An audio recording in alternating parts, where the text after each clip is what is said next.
Good day, sir. So, ito po yung ginawa ko pong registration form design. Ito po yung aking design.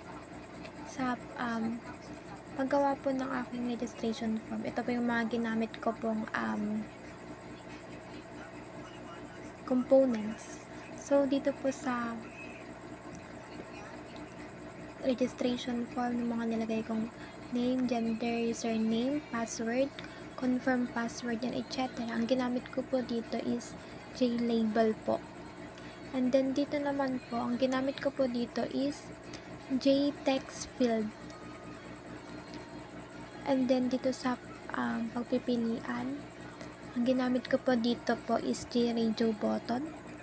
And then, dito naman po is JCombo box. And then, dito naman po sa submit, reset, close, ang ginamit ko po dito is J button.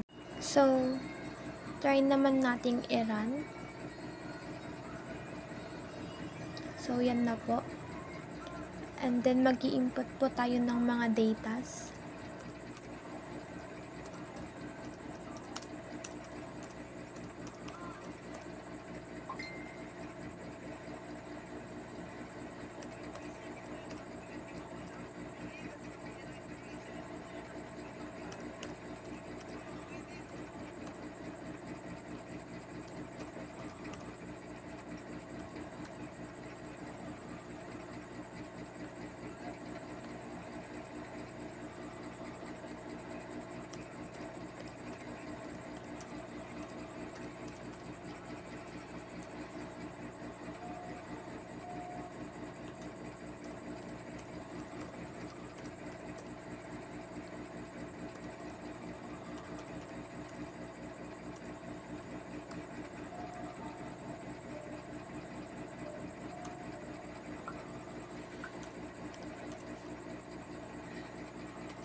And then, kapag sinubmit po, is makikita po yung mga datas po na mga nilagay natin.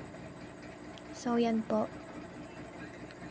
And then, kapag nireset naman po, is mawawala po yung mga datas na nilagay natin nung una. And then, kapag pinindot naman po yung close, is mag-close na po yung form. So, yun lang po. Thank you, sir.